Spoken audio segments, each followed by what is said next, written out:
Assalamualaikum dan selamat petang. Okay, hari ni aku balik awal. So aku nak sembang sikit lah dengan korang. Kalau kata korang macam aku, yang obese ni, yang jenis berat 120 kilo ke atas, I was at 140 kilo at my peak. Itu memang gila lah. Memang berat betul. Apa yang aku tak fikir tau masa tu, apa yang aku tak fikir and apa yang aku dah rasa. Untuk info, last year aku ada buat pembedahan lutut. I had a knee surgery on my left. So aku punya meniscus dah barai, aku punya ACL nya diputus. And what happened to me was, masa aku dia orang nak dekat operation punya theater punya tu, operation theater tu, dia orang nak ubah aku, dia orang terpaksa pakai ramai orang tau nak angkut sebab memang aku berat. Masa tu aku rasa macam mak yang menyusahkan orang. Yang satu lagi yang paling aku rasa lah, sebab masa sebelum terjadinya aku jatuh kat rumah. Masa tu wife aku definitely tak boleh nak angkat aku. Wife aku lagi kecil pada aku. Nasib baik ada Ama ada. Bolehlah nak paut dia. Just imagine kalau kata korang, in my situation, alone, tak ada orang, how can people help you? Sebab tu aku rasa macam perlulah, sangat-sangat perlulah untuk lose weight ni. Memang no excuse lah menyusahkan orang. Macam banyak kes yang obesity, nak bangun tak boleh, terpaksa kena 3-4 orang sampai yang drastically sampai yang nak kena pakai crane, which is utter nonsense kan. Macam pada masa tu aku tak fikir pun. Aku rasa macam tak ada apa, boleh apa semua, everything should be okay. Sekarang ni baru aku nampak benda-benda tu, apa benda yang mak aku dah membebel, wife aku dah membebel. Sekarang ni baru aku nampak the sense of it. Tapi itulah, macam I had this discussion also with my wife lah. Macam pasal apalah aku tak sedar benda-benda ni, pasal apalah aku tak buat benda-benda ni before aku ada that knee surgery, before I had the knee surgery. Kalau kata aku masa tu dah ringan, aku jatuh apa semua tu, takkanlah membawa sampai nak ini injury nak kena operate. Yang sekarang ni pula because of the knee surgery, aku punya kaki kiri aku agak tak kuat banding aku punya kaki kanan. Although kaki kanan aku masing-masing was diagnosed with osteoarthritis, dua-dua kaki kanan, tapi my left knee ni sebab aku dah adjust, dah kena tepuk kan, dah kena operate kan, dia tak sekuat yang belah kiri. And so on my left knee ni pula, aku nak kena keep on doing physio. Aku nak kena buat strength training on the hamstring, strength training on the quadricep, supaya doktor cakap dua masa ni dapat membantu pegang tulang tu supaya tak belaga sangat. And another option was to inject gel lah. Itu kalau kata ada bajet lah. Tengah tengok lah. Sebab memang sakit. On the left ni memang sakit. Pagi aku okey, tengah hari aku dah start rasa macam sakit sikit-sikit. Petang dah habis kerja, memang tempang lah. Kaki aku kadang jadi macam hampir lurus. So that happens to me.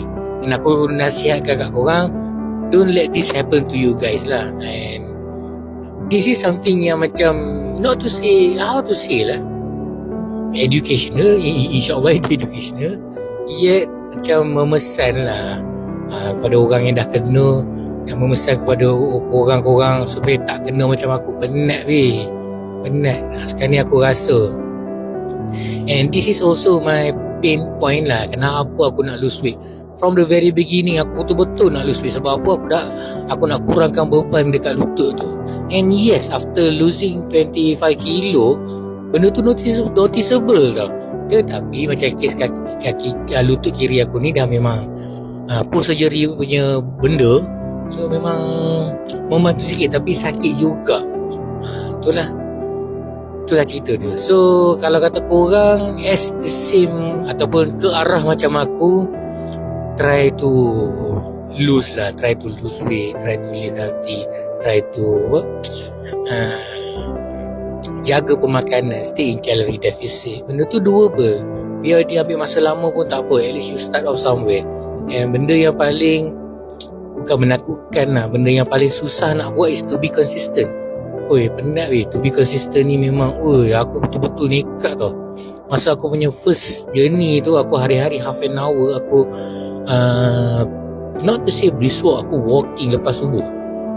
Masa tu tak sakit macam sekarang ni lah. Tapi sekarang ni aku notice yang sakit, and I banyak recovery, and I banyak do strength training lah. Sebab although that you do strength training, dia masih akan membantu untuk bakar fat lah. Masih untuk bantu bakar fat. Tapi itulah, aku tak buat langsung. Padahal aku ada barang-barang tu semua. Aku ada dumbbell, aku ada weight, aku ada barbell. Tapi reasoning tak cukup kuat, tak cukup untuk aku buat. Bebelan wife aku tu macam masuk kiri keluar kanan, masuk kiri keluar kanan. Mak aku dah bising pun masuk kiri keluar kanan. Tak ada nak ni, tak ada nak take action, tak ada nak, ataupun tak ada terpalam dalam hati tu buat lah. So sekarang ni, bila aku sendiri yang marah diri aku sendiri, so aku rasa macam this is something that I have to do. And this is aku nak marah korang. Kalau kata korang berada di situasi aku, ataupun dalam proses nak berada di situasi aku, please lah, take care of yourself. Sayang kaki, lutut ni kalau dah operate ni, dia dah tak 100% lah. Dia dah tak macam dulu. Memang aku rasa lah, tak macam dulu sakit. Apa yang aku boleh buat, either aku letak ice pack, ataupun aku letak koyok yang panas tu, and that's it lah. Another option, kau makan painkiller lah. And aku tak nak makan painkiller. I have been avoiding painkiller. Memang aku tak makan pun. Ada kalau teruk sangat tu aku makan lah, kalau tak boleh nak kata apa kan. Tapi try to not familiarize with painkiller, nanti membawa ke benda lain. And painkiller ni one of the benda yang membawa ke aku punya operation lah. Sebab sebelum ni aku sakit kaki, aku tak tahu ingatkan gout ke apa benda. Tapi kalau gout, the weird thing is kenapa kaki kiri saja. So aku take on painkiller. So okay lah. Sampai mak mentua aku cakap, Raya kita tengok okay je. Yelah, aku makan painkiller kot, so aku akan move normal lah macam orang lain kan. So sampai masa aku rasa macam this have to stop lah, this is not healthy. Aku operate by hoping sakit tu dah tak ada. Yes, sakit tu dah tak ada, tapi sekarang sakit benda lain pula. Penat macam ni. So itulah,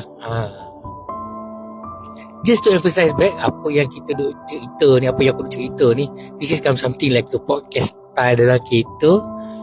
Aku nak educate korang lah. Aku nak educate korang di mana I would like to grow a community of korang yang obese macam aku ni. Try to lose some weight lah.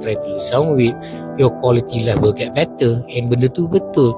Once you eat good food, once you eat real food, jangan makan junk food, everything seems to macam bagus lah, banyak membantu lah. And yes, it shows. Macam aku tak nampak yang aku punya, aku tak tahulah, ada jugalah notice sikit-sikit lah visibility yang macam aku dah makin kecil sikit apa semua. Tapi apa yang aku perasan, kalau aku jumpa kawan-kawan lama tu, macam yang dulu aku dekat Cyberjaya, and yesterday I saw my old teammate dekat Cyber. Dia jumpa aku, dia macam terpaling 2 kali. Tengok, mahal kan. So orang yang dah nampak aku, they have imprinted me the chubby me lah, macam tebam, pipi tembam semua tu besar semua kan. So dia nampak macam apa yang kau buat kan. So yes, losing 25 kilo is no joke. Memang dia akan nampak perbezaan, and orang lain akan nampak macam aku duk tengok hari-hari, aku tengok macam tak ada beza pun. Tapi gradually mungkin akan beza lah. Tu yang bila aku buat comparison side by side picture yang lama tu, baru nampak. Itulah. And also I felt healthier, lebih ringan. 25 kilo of the load, macam banyak tu. So itulah. Macam korang yang dah nampak aku dulu, korang cuba kalau kata boleh komen, nampak tak beza? Do I look the same or I look slightly different? Bolehlah komen sikit. At least aku tahulah yang ada yang tengok. And surprisingly kan, ada yang DM aku, tak, yang DM aku yang geng-geng besar-besar ni kan, cakap thanks for sharing the journey, thanks for in a way motivate kita. Sebab ramai orang coming from Aku bukan fitness instructor, aku tak ada six pack. So kalau kata orang yang dah ada six pack apa semua tu, dia orang dah sukses. So relatable tu macam agak susah tak, sebab dia orang dah graduate. Macam aku still in the process. Sebab aku still in the process, dia orang rasa macam lebih relatable. Kalau kata dia ni boleh buat, isteri aku pun boleh buat. So tu yang macam ramai juga cakap kat aku, macam keep on doing lah, bagus lah, walaupun aku tak ada rasa macam nak exercise lagi, tapi kau give me encouragement untuk macam apa yang aku pesan. Kalau kata tak ada masa nak exercise, parking kereta jauh sikit and you walk to your car. Kalau kata ada boleh ambil tangga, at least you gain step. Jangan rush unless you have a pinpoint lah, macam yang perlu untuk dibuat lah. So tu yang aku boleh share lah. Tapi itulah, this is something yang aku membebel untuk korang-korang yang in my situation lah. Hopefully korang tak lah. Stay healthy, eat clean, move around, and jumpa lagi di video seterusnya. Jangan lupa like, share, follow, comment. Assalamualaikum.